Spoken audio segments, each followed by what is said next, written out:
Hay un año fundamental en la historia económica y en la historia política del mundo que es 1989. Es decir, el símbolo de la caída del muro de Berlín lleva también en sí un cambio de paradigma a nivel de lo que es la economía global. Es decir, a partir de los años 90 empieza una cierta explosión de liberalización de las economías y de apertura de los mercados.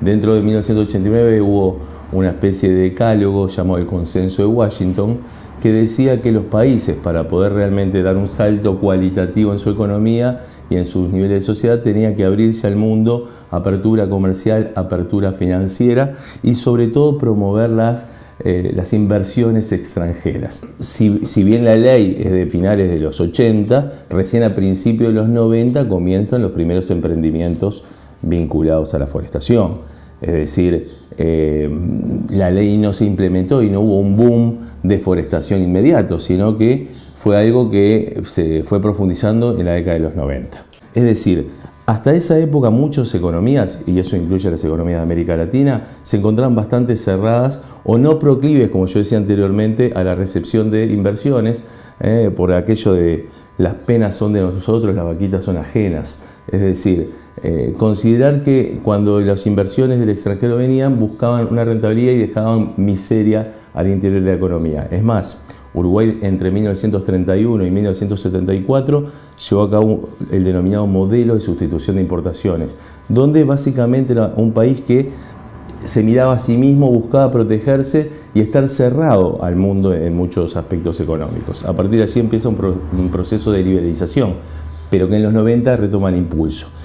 Y la empresa transnacional comienza a ser, ya desde los 80, pero en los 90 se profundiza, como la unidad de globalización y la unidad que a través de estos nuevos paradigmas empezó a expandirse a través del mundo. Entonces las legislaciones de los países tuvieron que adecuarse a esta nueva realidad. Si aceptaban a la empresa transnacional o la repelían a la empresa internacional. Y ese debate, como yo decía anteriormente, también se empezó a dar en Uruguay. Empezaron a jugarse también concepciones filosóficas e ideológicas a favor de la inversión extranjera directa o en contra de la inversión extranjera directa. Y eso generó también tensiones. Es decir, promover leyes que de alguna forma facilitaran la inserción de capitales transnacionales en el país era de repente ir contra la producción nacional o contra el interés nacional, y eso llevó a ciertas rispideces. Nosotros no nos podemos olvidar que cuando se hace la segunda ley forestal, la base del éxito de eso fue que tenía una serie de estímulos para que productores o gente que no era del medio se pudiera incorporar a la actividad. Para ello se pagaban subsidios, es decir, se pagaba un ficto por lo que era el costo de plantación, según reintegro se devolvía la plata. Había exoneración tributaria también, exoneración para la compra de maquinaria y otros implementos para la actividad forestal, también eran exonerados de impuestos, principalmente a la importación, y por lo tanto el sector se fue desarrollando con ese ordenamiento territorial, es decir, dentro de lo que eran los suelos que se establecían de prioridad. En el año 87 había en el Uruguay cerca de 170.000 hectáreas, la mayoría de ellas destinada a lo que es bosque de servicio, de abrigo y sombra para la ganadería, y actualmente, según la cartografía que hemos desarrollado en la división, tenemos más de 1 millón de hectáreas. Si tenemos en cuenta que Uruguay hoy, luego de los decretos, tiene cerca de 4 millones y poco más de superficie que se puede destinar al área, a lo que es el sector forestal, porque son los suelos de prioridad forestal, así se establecen, todavía tendríamos una cantidad de hectáreas disponibles para el desarrollo del sector forestal. La Caja empezó a forestar, es uno de los pioneros en forestación en el año 1961 acá en este campo.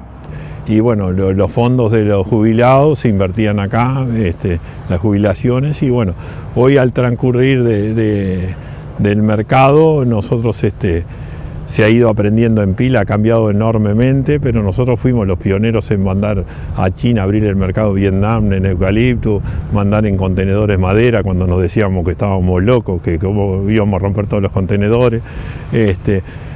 Hemos mandado barcos de celulosa en paquetes, viste, que fuimos socios de Foresur, cuando Foresur, que es una empresa del sur, nosotros mandábamos con tren, o sea, hemos experimentado todo lo que se puede experimentar con la madera y hemos ido aprendiendo. Las primeras inversiones en las tierras se hicieron en el año 1964. Las primeras forestaciones comenzaron en los años siguientes y básicamente se comenzó con pinos. Fue una empresa pinera originalmente, anexando en algunos lugares eucaliptos. Si lo vemos por especie, que es la otra cosa, ¿dónde es que se concentran y por tipo de especie? Uruguay tiene 1 millón de hectáreas, como dije, de las cuales 180.000 aproximadamente, hoy un poquito menos, estamos haciendo un inventario de coníferas y nos está dando cerca de 160.000, pero la cartografía del 2018 nos decía que teníamos 180.000 hectáreas de pino. El pino, el objetivo del pino en Uruguay es justamente madera sólida, madera cerrada, a diferencia de lo que es el eucalipto. Principalmente la actividad del eucalipto es para la cadena celulósica. Esa cadena celulósica de lo que es la extracción hoy, que son cerca de 17 millones de metros cúbicos, hoy son cerca de 10 millones que se destina a lo que es la cadena celulósica, cerca del 60 y pico % es eso. Y bueno, después tenés otros eucaliptos que tienen doble propósito, como el eucalipto grandis, que ahí podés destinarlo tanto a cerrío como a lo que es celulosa. Pero básicamente el Uruguay hoy sí existe una gran concentración de lo que es la superficie y las especies que se destinan a lo que es la madera de celulosa, y lo que es madera a cerrío no viene en aumento.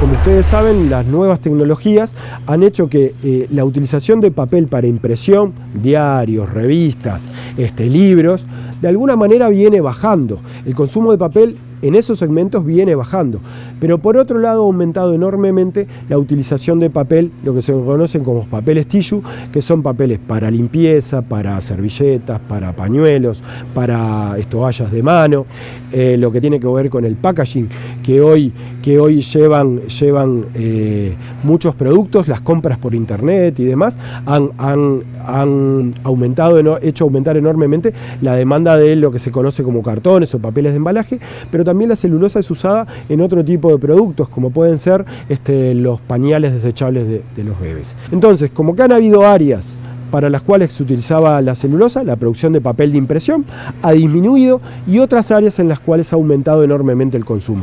Ese balance es positivo, o sea que hay más demanda hoy de celulosa para esos usos que la que había antes para producción de papeles de impresión.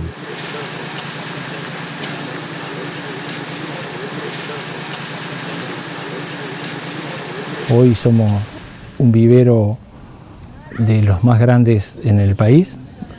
Producimos Eucalyptus duni, grandis, ventami, para 6-7 empresas del medio. Bueno, básicamente nuestra producción es 100% de semilla.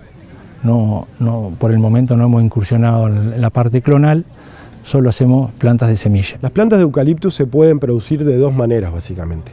A través de la siembra de semillas o a través de lo que llamamos estacas, que no es más que un trozo de tallo al cual le cortamos parte de las hojas y tenemos una estaquita. La clonación es la copia de sí mismo de ese individuo a través de una propagación vegetativa.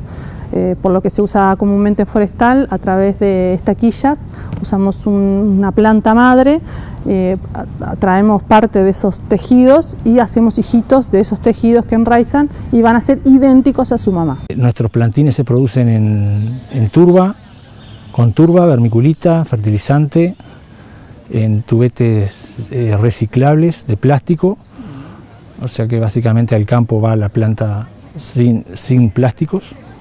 Nosotros utilizamos esa mezcla porque la turba es totalmente inerte, sale de zonas que estuvieron durante miles de años anegadas y congeladas en el hemisferio norte, básicamente esta. Entonces es estéril, totalmente estéril.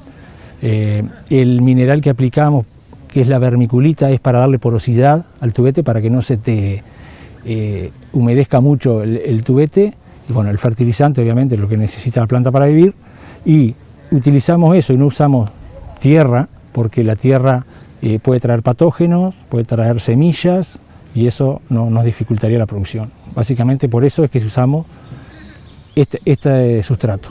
Nosotros, nuestra capacidad de siembra es unas 100.000 plantas por día.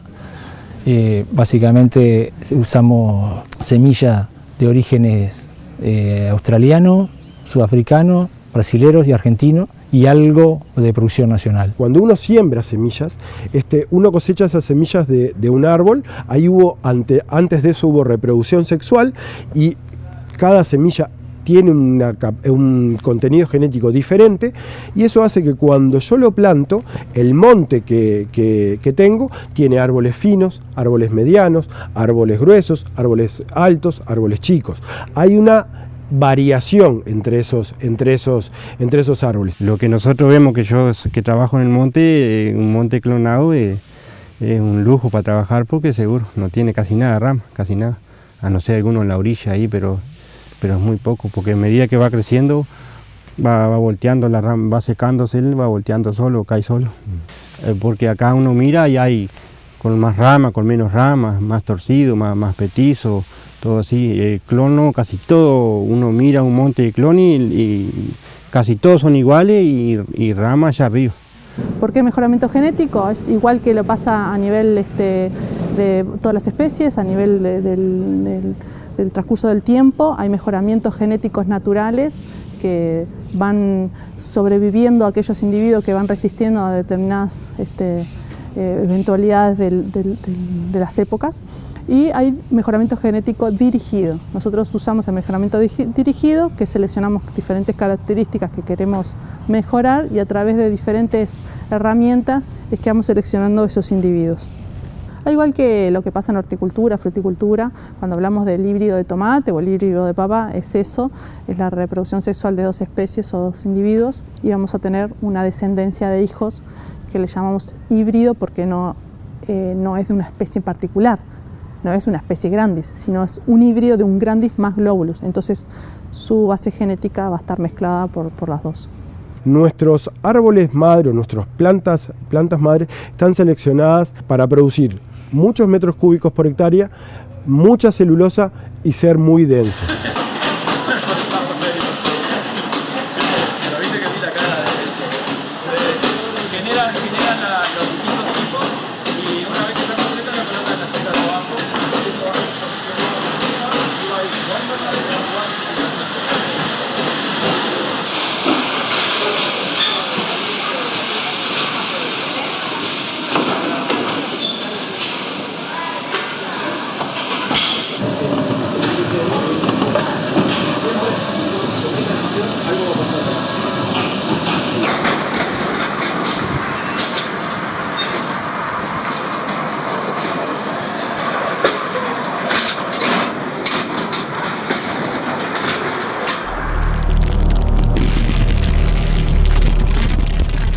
En realidad es una empresa familiar, somos el encargado de todo esto es mi padre, y el único hijo que está metido en esto soy yo. Entonces la idea de mi padre siempre fue simplificar lo más posible todo lo que sea trabajo.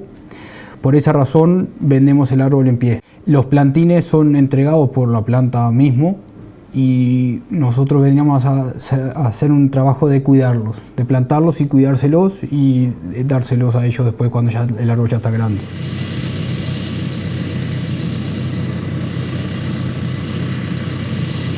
Tradicionalmente la plantación se hace con gente caminando. Entonces cuando la gente va caminando se puede tropezar con un palo o con una rama o con un agujero de una cueva, una mulita, y se puede caer y se puede torcer un tobillo y puede tener un accidente.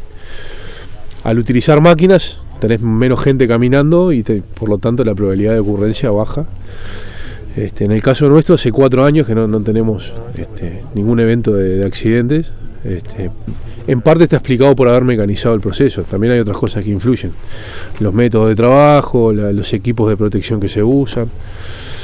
Básicamente la máquina es una máquina sencilla.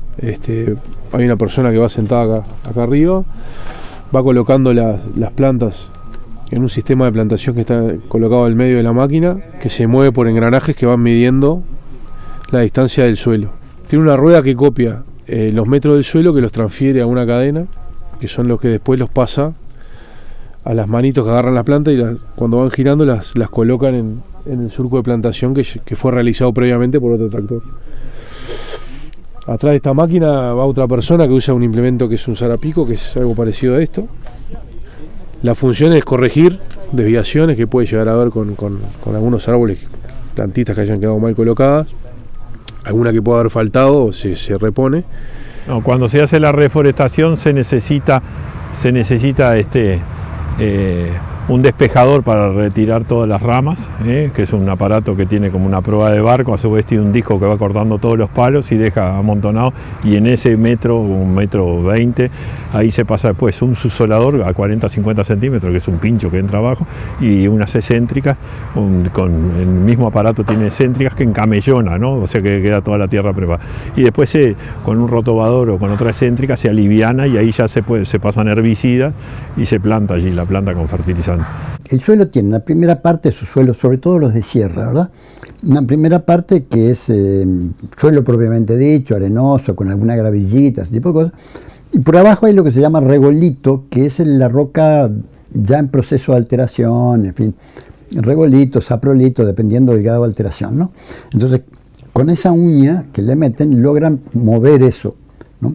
Y al moverlo, digamos, mejora la capacidad de penetración de las raíces, porque queda más suelto, digamos, queda más poroso. Lo mismo ocurre en otro tipo de suelos, que lo que tienen es un subhorizonte. Los suelos se separan en distintos horizontes a diferentes profundidades. Y a veces por debajo hay algo que es bastante poco permeable, y entonces las raíces tienen dificultades en atravesarlo, ¿no? Entonces lo que hace el subsolado en ese caso, lo mismo, es romperlo para que el agua pase a través mejor y no sé qué. Por ejemplo, en eucalipto, cuando se cosecha y si no se no se mueren las cepas, nosotros tenemos que a los 2 dejamos que rebrote, los árboles rebroten, y a los 2 o 3 años, dependiendo de la altura de los árboles, cuando tienen 3-4 metros, dejamos por cada cepa los 2 mejores árboles, porque a veces nacen de cada cepa 5, 7, 8 árboles, pero los 2 más gruesos se dejan. Siempre que estén lo más opuestos a las 12 y a las 6, ¿viste? Como si fuera un reloj, ¿viste? Lo más opuestos entre ellos para que después la cosecha sea más fácil. Mientras que los montes den y tener buena, pero lo fundamental, a diferencia de otra gente que ha querido hacer rebrote, es dejar el primer corte, tiene que tener entre 17 y 20 años, porque tener una buena bomba de agua, que el árbol en su estado original se domina el suelo y se van hasta... Entonces pues no pasa ninguna penuria, pásele lo que le pase, el árbol brota y brota y brota. Y además, cuando tú tiras un árbol de 17 o 20 años, al caer, el grandis tiene mucha semilla, y entonces todos los lugares huecos y todo eso vuelven a ser guachos, los entrefila como estos que son todos guachos, ¿viste? Y eso vuelve a ser madera, en 15 años vuelven a ser palos que se venden. Entonces todos los errores de cosecha que te mataron cepas se resustituyen con este mundo de árboles. Por eso es que nosotros a veces en plantaciones que plantamos 1.600 árboles, hoy tenemos 2.000 árboles. En un principio se plantaba cerca de 800 árboles por hectárea, que era más que nada pensando para lo que era cerradero, antes que existieran las plantas de celulosa. Hoy en día estamos plantando entre 1.000 y 1.100 árboles por hectárea. Se deja en un principio entre 8 y 10 años, siendo el 10º año el momento máximo de eficiencia de crecimiento por tiempo. Entonces se trata de cosechar a los 10 años de plantado. Es muy importante también de la forma que los plantamos y de cómo los cuidamos en sus primeros años. ¿Qué quiere decir eso? ¿Cuál es el mejor laboreo de tierra que se adapta para los árboles que queremos implantar? La mejor fertilización, la mejor densidad de plantación. Densidad de plantación quiere decir cuántos árboles ponemos por hectárea. Y también dentro del proceso de investigación silvícola se incorpora la actividad de control de malezas. Los herbicidas matan las hierbas y es lo que se usa para que el árbol no tenga competencia en los primeros estadios de desarrollo, ¿no? Después que sombreó, ya no tiene competencia, ¿no? Porque abajo de la sombra del eucalipto no hace nada casi. Este ya es el modelo más nuevo, que ya viene con el GPS de fábrica y bueno, otras mejoras, se le puso cajón, tanque, se le mejoró el sistema de apoyo. Y es una máquina que si querés la puedes usar con 1, con 2 o con 3 tanques, lo que vos quieras. Según la dosis que quieras echar por hectárea y el rendimiento que quieras tener, es la cantidad de cada cuántos surcos entras. Pero es una tarea que rinde mucho. Una máquina esta te hace 30, 40 hectáreas por día, 50. O sea, rinde. Es una tarea muy sensible al clima, el control de hormiga. Muy sensible a la humedad, muy sensible cuando hace frío la hormiga no sale, cuando hace calor tampoco. Muy mimosa. Entonces, hay que buscarla, hay que aplicar, porque ¿qué pasa? Después que el producto llega al suelo, se empieza a humedecer, ¿ven? Y después que se humedece mucho ya a la hormiga le cuesta más reconocerlo y cargarlo.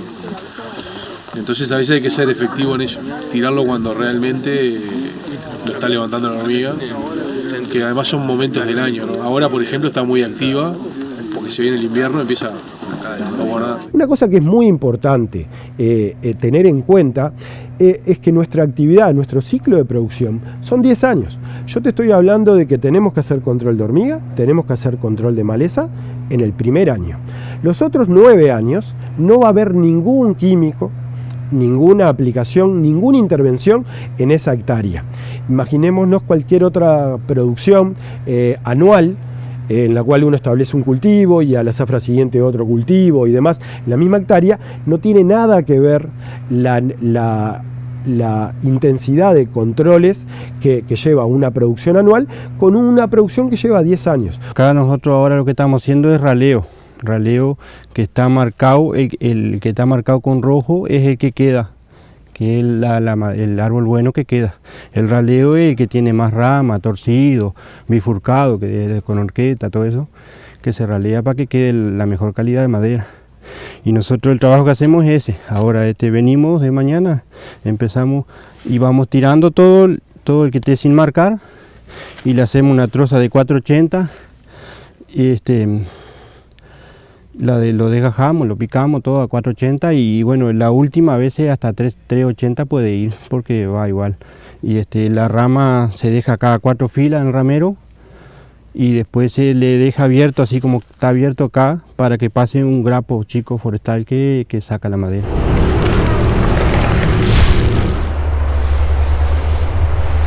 Cuando tenemos el bosque instalado con un volumen que llegó a lo que se pretende para turno final, que también, como decía, depende también del destino, cuánto es ese volumen deseado, empieza lo que es la tarea de cosecha.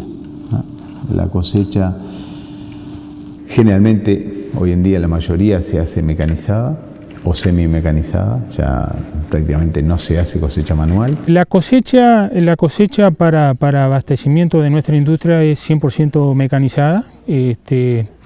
Tenemos 2 sistemas, uno puede ser con harvester y forwarder, o feller, harvester y forwarder. El harvester lo que tiene es la capacidad de procesar todo el árbol, de cortarlo, descortezarlo, trozarlo a medida y dejarlo dispuesto en el campo para la extracción. En el caso de feller, harvester y forwarder, el feller lo que hace es el tumbado del árbol, y dejarlo alineado a una fila predeterminada para que venga el harvester y haga el proceso de descortezado y trozado y dejarlo también en una disposición final para la extracción a través del forwarder.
Siempre quisimos trabajar hasta último momento con gente y pelábamos con gancho, con máquina, con motosierristas.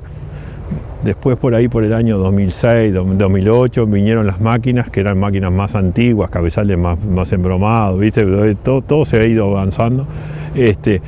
Que bueno, que tenían un costo muy superior a la gente. Nosotros seguimos haciéndolo, pero después empezó a mermar, el costo de la máquina empezó a estar, y la gente más complicada, ¿no? O sea, más armar los cuadros, ¿viste? Porque las cuadrillas, por ejemplo, para eucaliptus, que cortábamos en 2.40 para UPM, para Bondia en aquel momento, tenían que ser de 7 personas, un motosierrista, uno que medía el 2.40 y 5 desgajadores, y era el ritmo que llevaba. Y después un forwarder nuestro, bueno. Pero era lindísimo ver ese mundo de gente, que no una máquina que es de un propietario con plata, ¿tá? Una máquina de esta saca 40, 50 personas dentro de un monte, actualmente, porque rinde enorme, una barbaridad. Pero lamentablemente el mercado exige que seas rápido, porque el barco viene o viene. Y con gente no sabe si viene o no viene, ¿entendés? Porque jugaba Peñarol el otro día, ¿eh? Entonces es muy complicado armar con gente grandes volúmenes, ¿no? Y bueno, todo el mundo se ha ido industrializando, o sea, tecnificando en maquinaria. Y bueno, y realmente las máquinas cada vez vienen más, han bajado su costo, han bajado enormemente el costo que le cobran al productor, porque se rinde mucho más, ¿no? Mucho, son más eficientes. Y lo primero que miro es la rama, dónde está la rama, y bueno, y tal, yo digo, lo voy a voltear para allá, y bueno, arranco la máquina, le hago la boca de caída para dónde va, y lo tiro y tal, y me retiro cuando va cayendo. Y después sí lo empiezo a trozar, a procesar. Tenemos que cortar lo máximo 15 centímetros del suelo, que quede la cepa. Porque después, este nomás son de otra cosecha anterior. Se planta entre, este está medio corrido ahí, pero se planta entre esta y aquella cepa, la próxima plantación va acá, ¿no? Y después cuando se cosecha y van a plantar de vuelta, ya esta está podrida y ya aran nomás y no molesta para nada.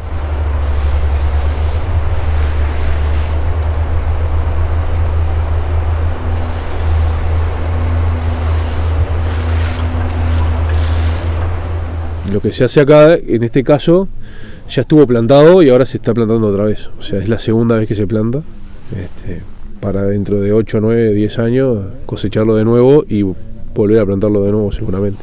Este no es el caso, pero ha habido casos que se ha llegado a 4 plantaciones, porque en realidad es un proceso bastante sustentable, ¿no? Porque lo que se saca del suelo básicamente es agua. Se saca CO2 del aire para producir la madera, la celulosa.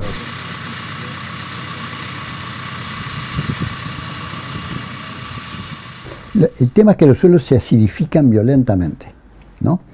Entonces el ácido, digamos, lo que hace es destruir ciertas estructuras, digamos, donde radica la fertilidad de los suelos, que son los minerales arcillosos. Nosotros hemos visto suelos muy deteriorados después de muchos años de deforestación, pero bueno, hay vacas comiendo, yo qué sé, un pastito crece, ¿no? Es decir, que rinde menos porque es menos fértil. Es decir, se pierde parte de la fertilidad.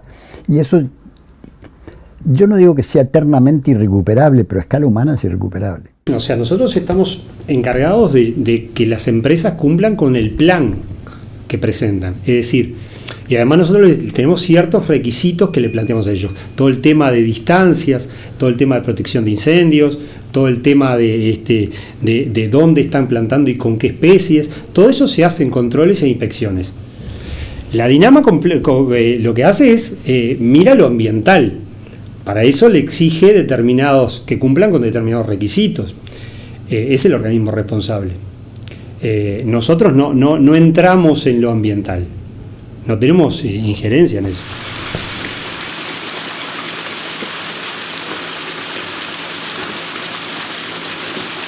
En paralelo nosotros, por ejemplo, acá cerca hay ensayos que comparan cuencas, por ejemplo. Se compara una cuenca que está forestada y una cuenca que no está forestada para evaluar la dinámica del agua. Y bueno, no hemos notado diferencias entre cuencas que están... Es más, las cuencas forestadas, hay datos que indican que captan más agua porque el árbol hace un efecto de pantalla que el agua la escurre más. Hay cierto tipo de efectos bastante complejos de explicar, pero el eucalipto tanto puede disminuir la cantidad de agua que llega a las cuencas, como generar crecientes sorpresivas. Porque hay momentos en que llueve y el agua no penetra en el suelo y escurre toda, ¿no? Entonces los paisanos dicen, ingeniero, tuvo una creciente sorpresiva como tienen aguas arriba plantado eucalipto, ¿no? Y claro, es que hay una sustancia que torna los suelos cuando no llueve mucho repelentes al agua. Entonces no entra el agua en el suelo hasta que ha llovido mucho, digamos. Finalmente se humedecen y empieza a funcionar, ¿no? Entonces en algunos momentos consumen más agua de lo que uno quisiera, desde el punto de vista de mantener el flujo de base de los ríos, ¿no? Y en otro momento escurren violentamente todo y por ahí producen crecientes sorpresivas. Es muy curioso el comportamiento del eucalipto. Antiguamente no había un estudio de lo que era el impacto en lo que es la pérdida de suelo por otras actividades. Hoy hay herramientas como para seguir avanzando. ¿Está bárbaro? No está bárbaro, porque si no, no tendríamos el problema que estamos teniendo en algunas cuencas, principalmente la de Río Negro, que termina con la proliferación de las cianobacterias.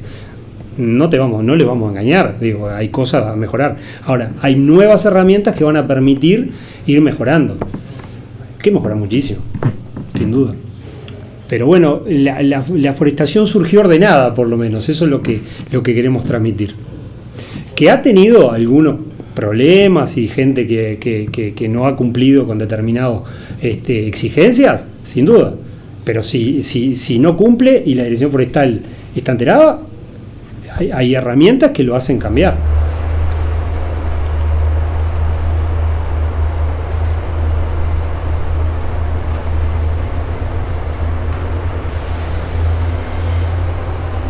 Cuando se hablaba siempre de lo que era los suelos de prioridad forestal, los suelos de prioridad forestal tienen básicamente dos conceptos que hay que tener claros. Un primer concepto que es la aptitud del suelo, es decir, aquellos suelos donde se puede desarrollar la actividad forestal, que prácticamente todos los suelos del Uruguay son de aptitud, gracias a Dios, tenemos suelos muy productivos, pero bueno, hay un concepto de prioridad forestal que es un concepto que es más político que técnico, es aquellos suelos que no compitan con actividades agrícolas principalmente. En la ley forestal se establecía que tampoco tenía que competir con la actividad ganadera, pero bueno, de algún lado esos suelos eran ocupados por la ganadería de forma extensiva y bueno, la ganadería tuvo que ser un poco desplazada de esos lugares. Se utilizó lo que se denominó el CONIAT, ¿no? El CONIAT fue un estudio que hicimos de suelos hace unos cuantos años con fines impositivos. Y lo que tenía que, digamos, lo que valoraba era la productividad en carne y lana. Ahora, coincidentemente, los suelos que no tienen demasiado valor en carne y lana, porque son suelos arenosos, porque no son muy profundos, y además arenosos, ¿no?, son los suelos ideales para forestar. Suelos que tienen un bajo índice de productividad, es decir, un índice que está por debajo de 100 de CONIAT. ¿Tá? Esos son los suelos de prioridad. Lo más importante de los suelos que se están forestando actualmente, que se están forestando en la sierra, ¿no? Y la vocación de uso de la sierra es cosecha de agua. En realidad, de ahí es donde se genera el agua que emana en los periodos de sequía y que mantiene el flujo de los arroyos. Puede haber alguno, pero vos mirás, es toda una lista larga de suelos que están discriminados en la ley forestal, desagregados en la ley forestal, y son todos suelos, no son de los buenos. O sea, tampoco son de los malos, estás en el promedio. O sea, si a mí me das a elegir entre un suelo 100 y un suelo 20, te voy a elegir un suelo 100. Pero o sea, ya te digo, la inmensa mayoría de la forestación está en suelos de prioridad forestal, que cumplen con esos dos grandes criterios. El criterio de la aptitud forestal y el criterio de la prioridad de no competitividad con otros. Puede haber algunos suelos en determinados lugares que no sean de prioridad forestal y que se hayan plantado.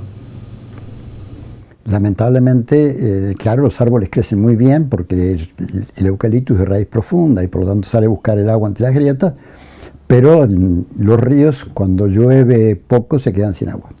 Porque, bueno, está demostrado que en promedio restan un 20% de agua a las cuencas, en promedio. Pero años que llueve poco es el 50 o más lo que restan. Y años que llueve mucho como este, no se nota la diferencia, esté plantado o no. Pero lo que importa es cuando falta el agua y no cuando sobra. Las cartografías tienen determinadas características, determinadas imágenes, y ahí hay un error también asociado, es verdad, hay un error que se puede decir, una imagen de menor calidad como la que se usaba en el año 90, quizás te está diciendo que no era tanta la superficie, o por lo menos subestimaba el área que había. Quizás parte de la explicación del aumento se ha explicado por eso, por el error cartográfico. El problema son los acuíferos superficiales o los que se recargan directamente desde el suelo. Bueno, los que se recargan directamente desde el suelo, estos sí sufren. Entonces la gente que utiliza ese tipo de acuíferos, que es el que más se utiliza en campaña, por otra parte, se queda sin agua, ¿no? Y eso es así.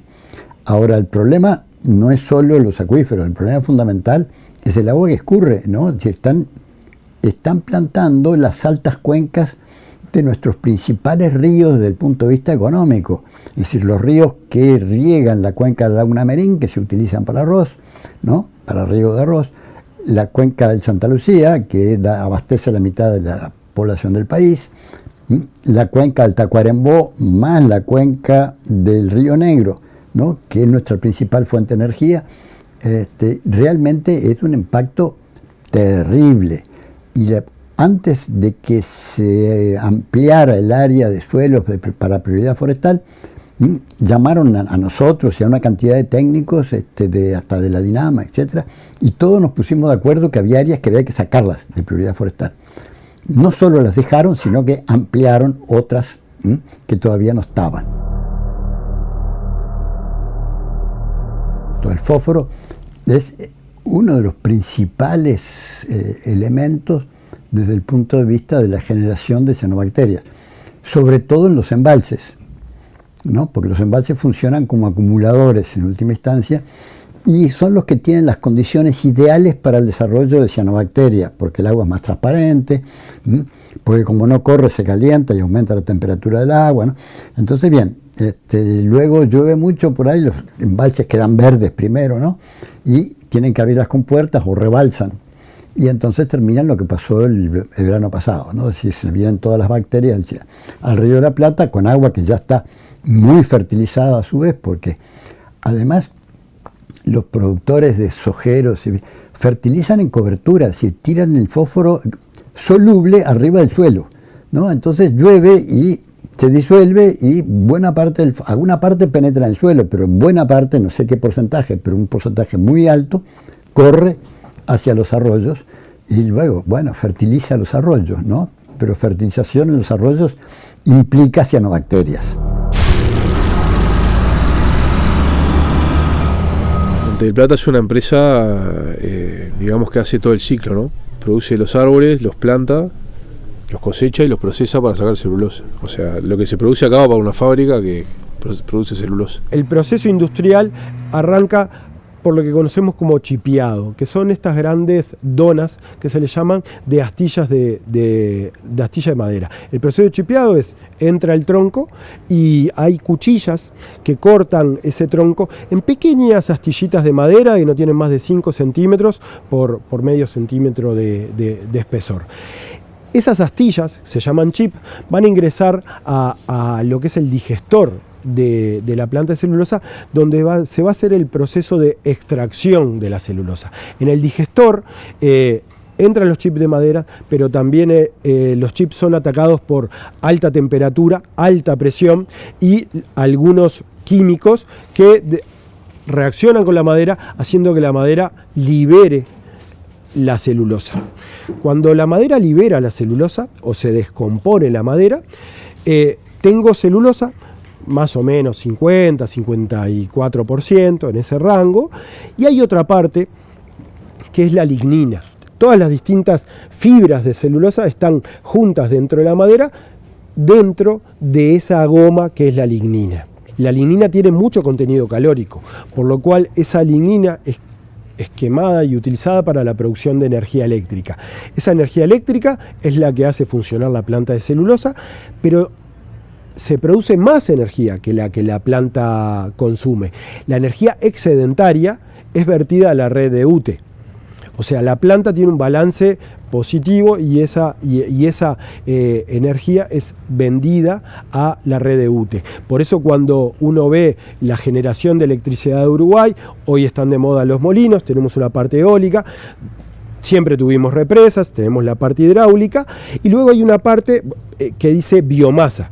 La parte que dice biomasa es básicamente lo que producen no solo, pero principalmente las plantas de celulosa a través de la quema, el uso de la lignina como combustible. Actualmente en lo que estamos es lo siguiente, tenemos un contrato de abastecimiento con UPM que se firmó 2004-2018, que ya está terminado, que estaba entre 70.000 y 100.000 metros cúbicos por año de Eucalyptus grandis. Y ahora firmamos uno 2019-2034 que es entre 50 y 70.000 metros cúbicos por año de abastecimiento. En el caso del pino, nosotros abastecíamos el mercado interno, después se instaló un aserradero que trabajaba solo con pino, lo cual nos obligó a plantar allá en el otro campo casi en 2001 y 2002 4.000 hectáreas de pino, porque si no, como iba a trabajar solo con pino, plantamos, pero después se fundió el aserradero. Y bueno, y ahora perdimos el mercado interno, aparecieron pinos de Ribera y Tacuarembó nuevos. Nosotros hemos exportado mucho a China en contenedor, los pinos manejados, estos pinos grandes que ustedes están viendo, y nos ha ido bien y ahora estamos vendiendo montes en pie que son para exportación, que se van en barco. Nosotros no quisimos entrar en asociaciones con otras empresas y no nos animamos a hacer solos barcos enteros, viste que estamos hablando de $4 millones cada barco, con un riesgo bárbaro, ¿no? Hay riesgo en toda la logística de eso. Manejamos bosques de eucaliptus, grandis y duni, la gran mayoría es grandis. Teníamos pino hasta hace muy poco, lo cual logramos cosechar todo. Y ya no se piensa en volver a plantarlo. Trabajamos con la empresa Forestal Oriental, que es la papelera UPM.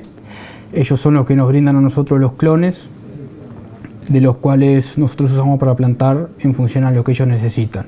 Es en función a la demanda de ellos. Las plantaciones son 100% de Eucalyptus grandis y Eucalyptus duni. Básicamente y en su mayoría son grandis. Para obtención de madera sólida.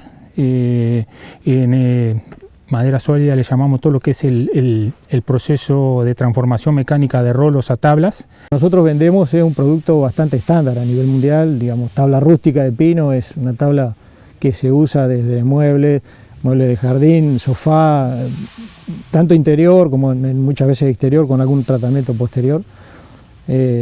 Y son productos que están, digamos, ya bastante aceptados en el mercado internacional y asiático principalmente, ¿no? Hay muchos países en el mundo que venden a Asia, Sudáfrica, Nueva Zelanda, Chile. Competimos también con la región y con extra regionales, pero siempre en tablas de ese tipo. La madera en sí tiene poco valor. Y en el fondo el valor de la madera es un valor residual que surge del valor que se obtiene en su destino final, sea celulosa, sea una tabla cerrada, sean chips o sean columnas para impregnado, descontando todos los costos que tenés de industrialización desde el bosque hasta ahí.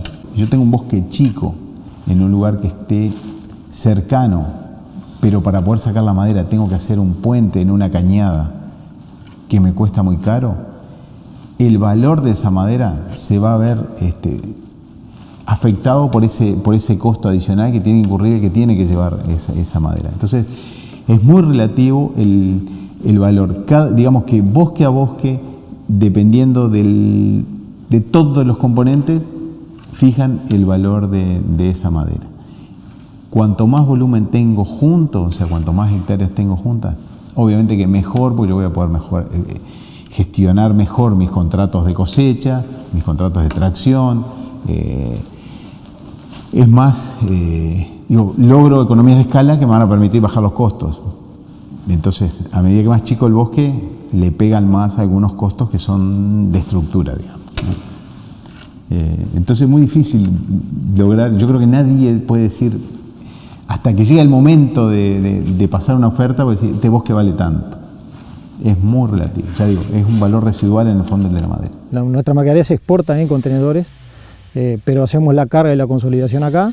Eso se transporta en camión hasta Montevideo y en camión, y de ahí en barco a China o al destino que vaya, a Vietnam. Y básicamente los costos, en general, eso se negocia cliente a cliente, pero en general nosotros nos tenemos que hacer responsables de la mercadería hasta el puerto de destino. Y muchas veces tenemos temas con las navieras, que puede pasar un accidente cualquiera, y a veces tenemos que hacernos cargos nosotros, y bueno, se habla con los clientes y demás, pero en general todo el tránsito hasta el puerto de destino es responsabilidad nuestra. ¿Qué hacen en China con el mercado? Por lo general es un gran mayorista que en el puerto tiene 1 millón de metros cúbicos. Porque los chinos no hay grandes aserraderos, son todos muy chiquitos. Entonces allí van y compran.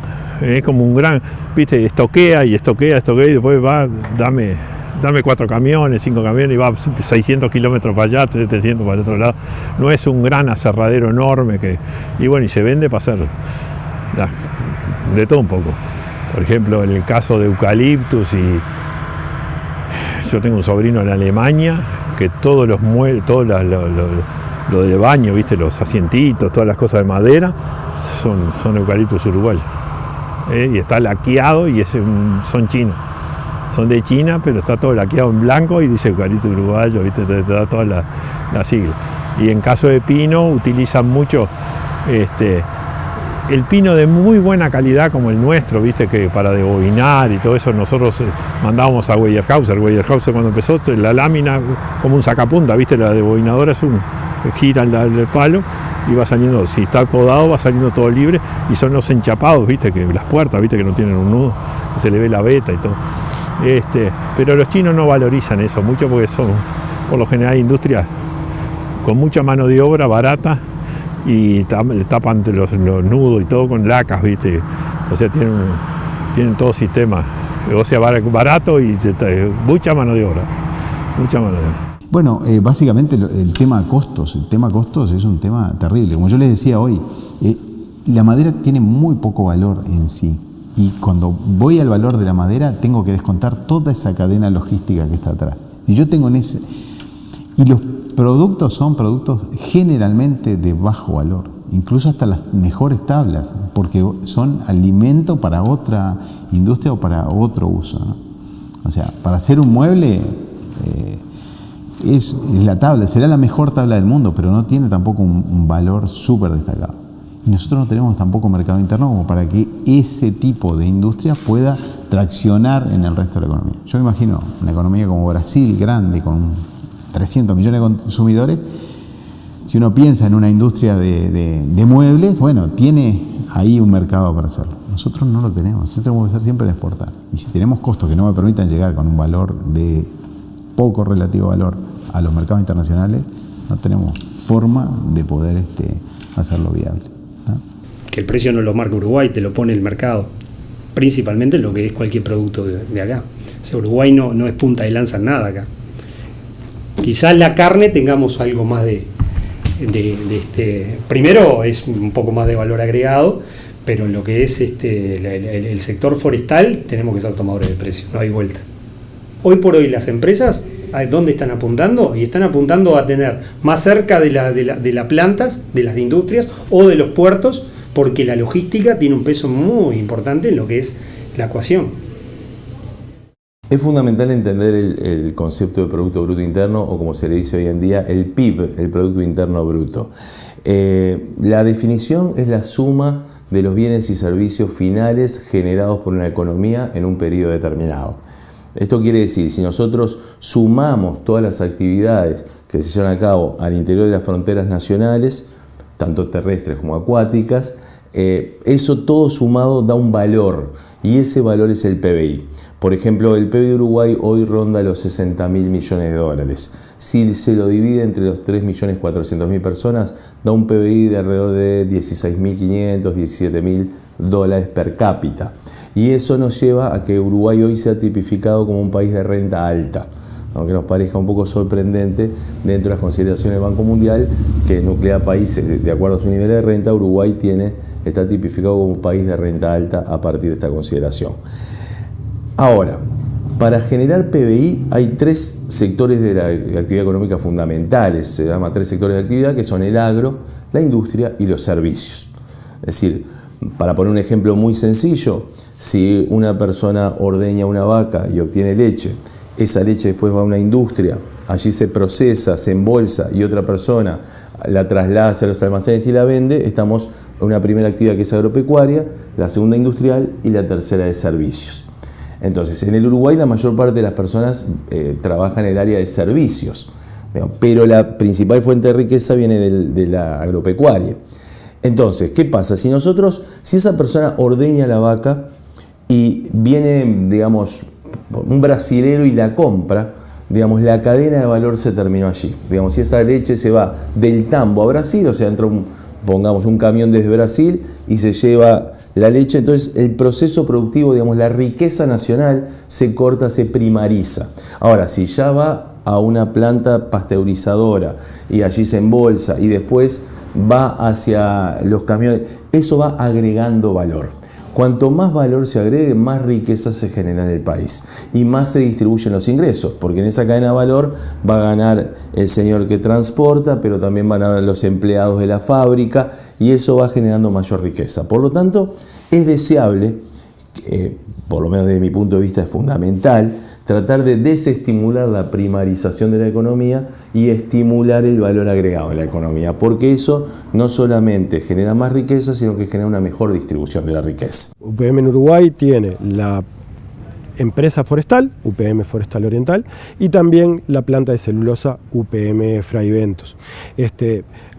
A nivel global o a nivel internacional, la empresa tiene otras ramas de negocio, como es la producción de papel, la producción de madera aserrado, la producción de etiquetas y la producción de biocombustibles. En Uruguay, digamos, UPM, el centro de su actividad es la producción de pulpa de celulosa, para lo cual tiene estas 2 empresas que le mencionaba. ¿Cuáles son nuestros mercados destinos? Básicamente 2. Europa, y desde hace muchos años China va ganando cada vez más relevancia. Entonces tenemos clientes, fábricas de papel, fábricas de pañales, fábricas de cartón en Europa, y cada vez más en China, donde el consumo de estos papeles llamados tissues viene aumentando notoriamente.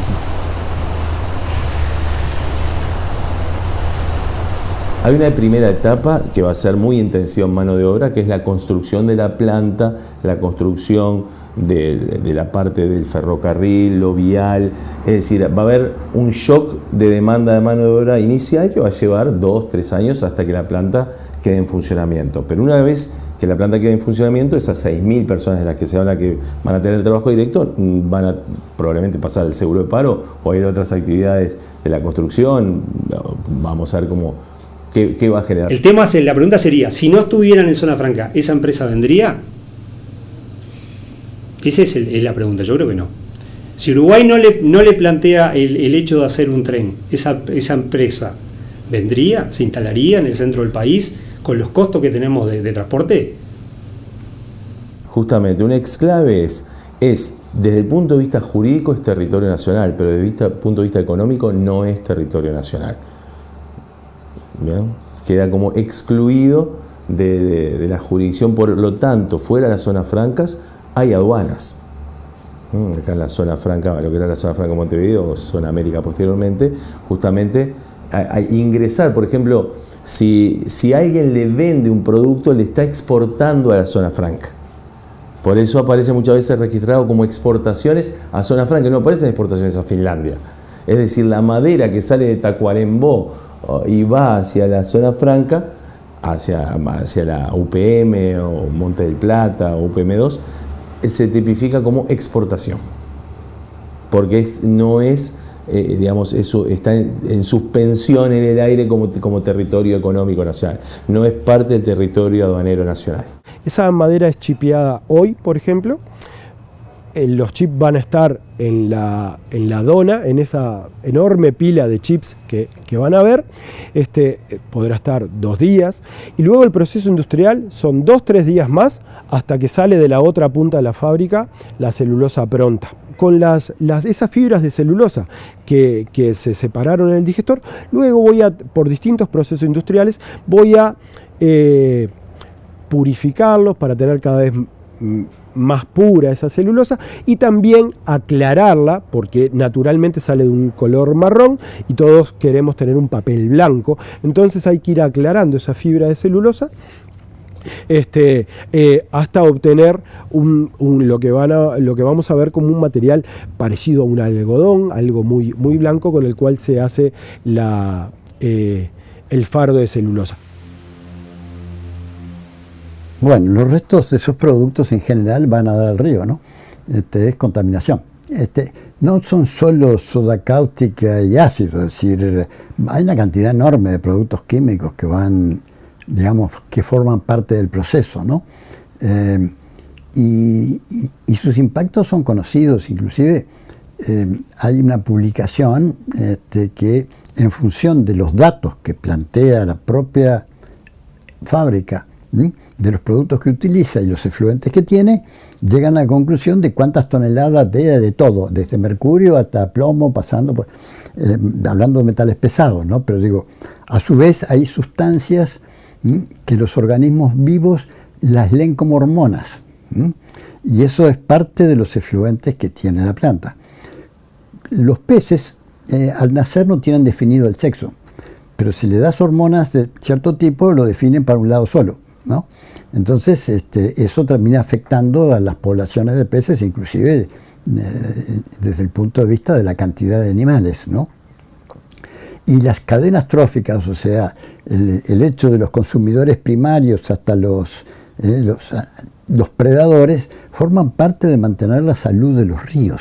Hay un proverbio chino que dice, cuida a los peces que los peces te cuidarán a ti, ¿no?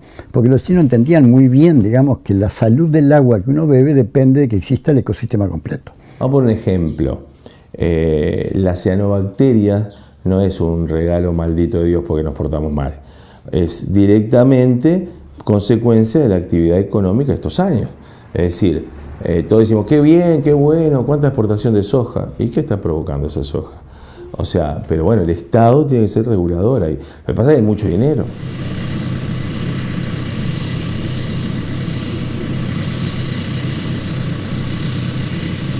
Lo estamos ocupando con un uso, digamos, que no es de los productos de más valor. O sea, creo que el paso que tiene que Uruguay tratar de dar hoy es seguir agregándole valor a la madera. Se hizo, cuando se empezó la forestación, se hizo pensando en los dos objetivos. Por un lado, un uso celulósico y por otro lado, un uso de madera para cerrado o para debobinado o con otros fines, más pensando en lo que es la construcción, en lo que es el bienestar de las personas. Eso, lamentablemente, por diferentes motivos, pero básicamente por un tema de costos, no se ha dado. No se han instalado más industrias de las que se plantearon hace unos años y las que hay están con un margen muy estrecho, muy ajustado para poder seguir trabajando. Yo creo que estamos en un mundo globalizado con tecnologías excepcionales que cada día nos sorprenden. Uruguay, por su tamaño, por su escala, y por sus condiciones geográficas, poblacionales, tiene que estar abierto, pero también tiene que prevalecer aquellas inversiones que agreguen valor. Es decir, justamente no primarizar la economía, sino que potenciar todo aquello que en la cadena de valor llegue hasta lo más alto posible en esa cadena. Justamente para que el derrame, lo que llaman en inglés se dice spillover, como de alguna forma el derrame que sea el resto de la sociedad pueda ser anclarse en la población en general y no solamente concentrarse en determinados niveles de la población. Hay que ser muy inteligente en la selección también para no generar oportunidades para cualquier inversión extranjera. Y después está el tema muy importante, que es el tema ambiental, que el impacto ambiental sea el menor posible y monitorear de que ese tipo de inversiones contribuya no solamente a la mejora económica, porque no hay mejora económica si hay deterioro ambiental, porque eso es un costo de oportunidad para el resto de las actividades y para la calidad de vida de la población. Esta se pierde, ¿no? Pero por lo menos se deja la conciencia para que no sigan metiendo, porque de lo contrario nos van a meter 3 plantas más, ¿no? Esa es cuando aumentaron a 4 millones de hectáreas lo que se puede plantar de eucaliptus, está claro que es porque están pensando que van a seguir este camino sin retorno, ¿no? Que estropea los suelos, nos quita el agua y no nos deja más impuestos que la venta de rollos de madera. Porque si se usara para madera, para chipeados, para hacer paneles, para no sé qué, o sea, una cosa que realmente generara mano de obra y mucha, ¿no? Porque, bueno, todo lo que implica, digamos, la industrialización, bueno, entonces yo me diría, bueno, mala suerte, yo que sea, no está bien perder el valor natural de los suelos, pero, en fin, está generando otra fuente de riqueza, ¿no? Pero esto que es vender rollo de eucalipto, porque después que está en zona franca, está en Finlandia, ¿no? Cada vez creo que vamos a ir pasando a un uso más celulósico, que está muy bueno, pero que deberíamos tender a estar jugando en toda la cancha. Tengamos toda la celulosa que sea posible, pero tengamos también otro tipo de productos que además idealmente van a dar más mano de obra en lo que es la post cosecha, digamos, y también en el periodo que va desde que se instala el bosque hasta que se llega al turno final. Esa es un poco, creo, a lo que deberíamos tender. Hay limitantes que no vienen del sector en lo que es tecnología, ni vienen del sector en lo que es agroecología de las plantaciones, sino que están dadas por todas lo que es las condiciones marco del país, que bueno, le están poniendo algunas trabas al desarrollo deseable, creo, de este sector.